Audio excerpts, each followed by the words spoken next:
Zevlor's Sleep Stories. Performed by Glenn Macready.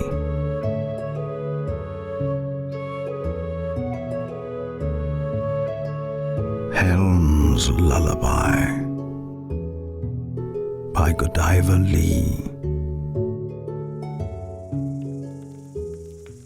Now listen, dear children, for I shall tell you a tale of gods and mortals, of a time when the heavens themselves trembled with fury, and the earth shook with the weight of divine retribution.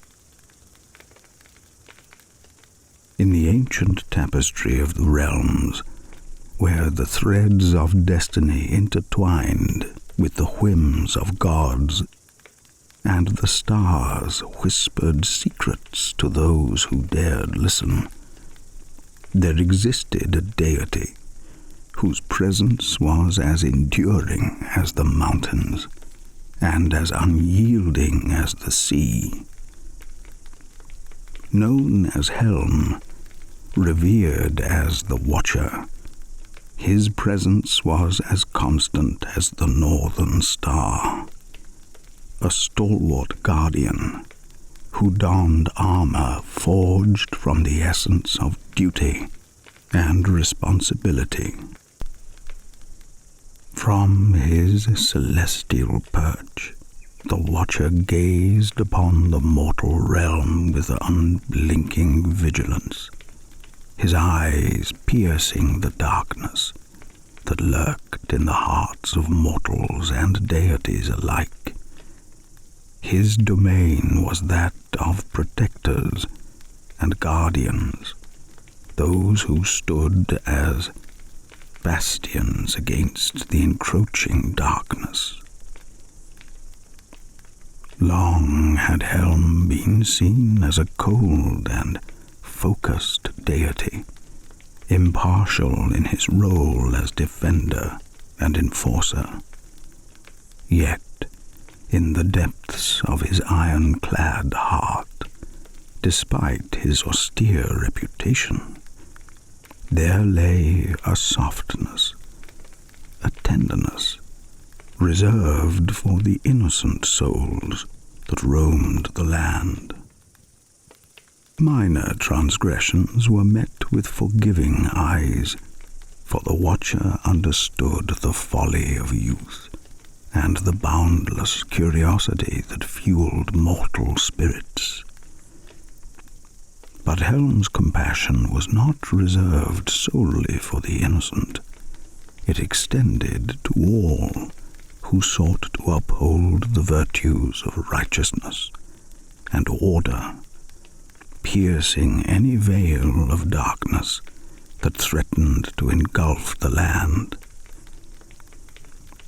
Helm's beloved, Myrdain, embodied pragmatism and reason, her wisdom shining like a beacon amidst the chaos of the divine.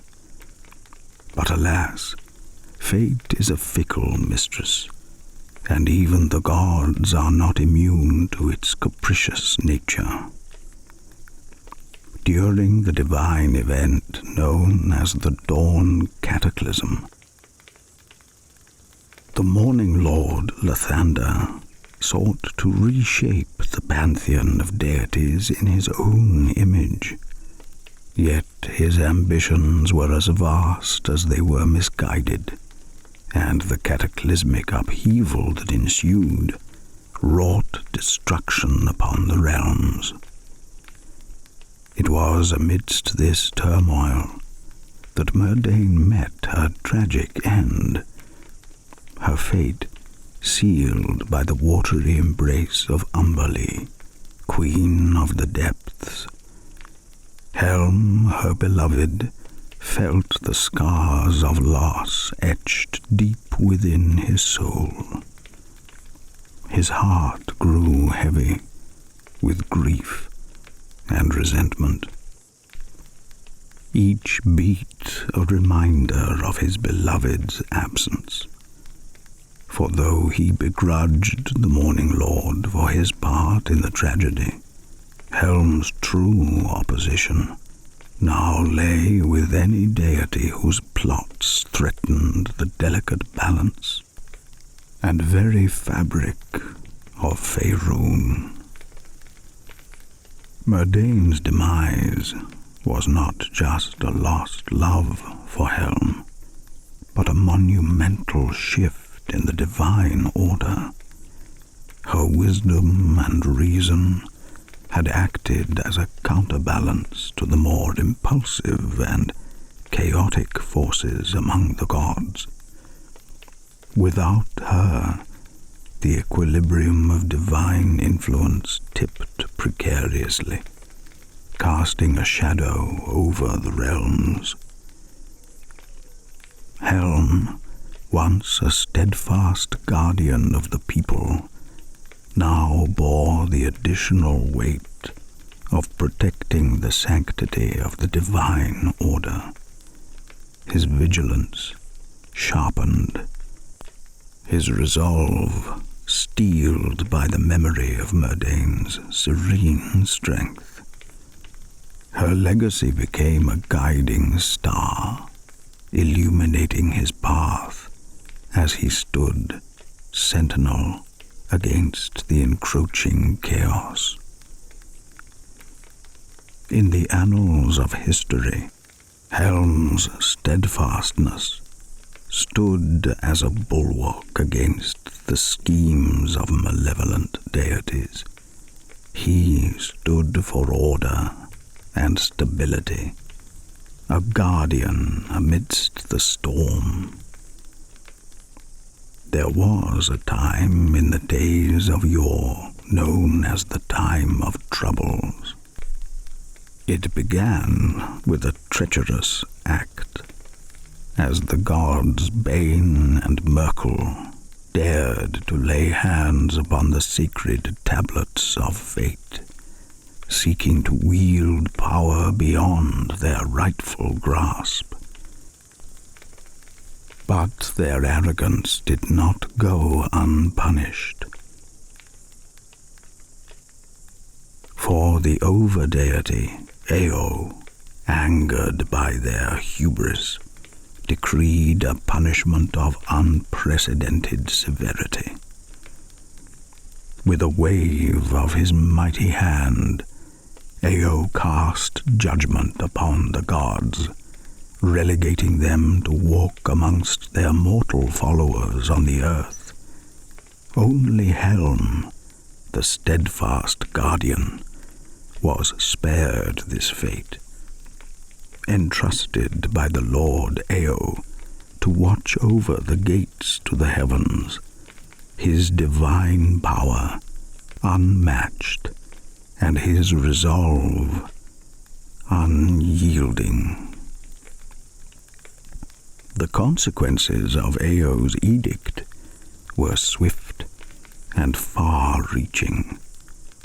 Divine magic, once the lifeblood of the realms, ceased to flow, leaving mortals bereft of the miracles they had come to rely upon. Arcane magic, no longer regulated by its steward Mystra, spiraled out of control, unleashing chaos and destruction upon the land. And the gods themselves, once immortal and aloof, were now vulnerable and dwelling among the civilizations of Faerûn, their presence a source of both wonder and fear. But amidst the chaos of the Time of Troubles, one deity stood as a beacon of hope amidst the darkness.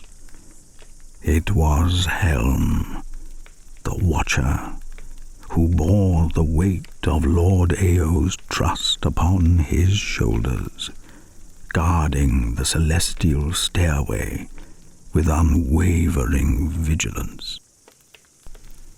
on a midsummer's eve, when the air was thick with magic, and the stars twinkled in the heavens, a goddess approached the watcher. It was Mystra, the mother of all magic, who sought to reclaim a portion of her divine power that she had hidden away in the realms. But Helm, ever faithful to his duty, stood firm against her. Mystra, he spoke, his voice echoing like thunder in the night. Without the tablets of fate, you may go no further. But Mystra, consumed by her pride and desperation, sought to force her way past the watcher. With a heavy heart and a sorrowful gaze, Helm unleashed his divine power, a cataclysmic explosion that rent the heavens asunder. In the skies above Castle Kilgrave, north of Arabelle, divine and mortal clashed in a blaze of glory. Mystra, once mighty and revered, was no match for the unwavering resolve of Helm, and as her form was consumed by the fiery maelstrom, Helm shed a single tear for the tragedy that had befallen them both. This tear, imbued with the torment and guilt that weighed heavy upon Helm's heart, did not fall to the ground. Instead, it hovered above the crater of destruction, a magnificent gemstone, shimmering with ethereal light. As the time of troubles waned and the gods reclaimed their rightful places, Helm found himself adrift in a sea of uncertainty, no longer bound by the duty that had defined him. The Watcher's influence waned, his clergy tainted by the sins of their past. In distant lands where conquest and subjugation reigned, the name of Helm became synonymous with oppression. Yet, amidst the shadows that threatened to engulf him, Helm remained resolute, for in the hearts of the faithful his legacy endured, a beacon of hope amidst encroaching darkness. And though the road ahead was fraught with uncertainty, the Watcher stood ever vigilant, his gaze fixed upon the horizon, for the night was darkest before the dawn. And so, dear children, as you drift off to sleep tonight, remember the tale of Helm and Mystra, a story of duty and sacrifice, of love and loss, that continues to be whispered on the lips of bards as a testament to the enduring power of duty, sacrifice, and the unwavering resolve of the guardians who watch over us all. For even in the darkest of times, there are those who stand watch over us, ever vigilant and ever true.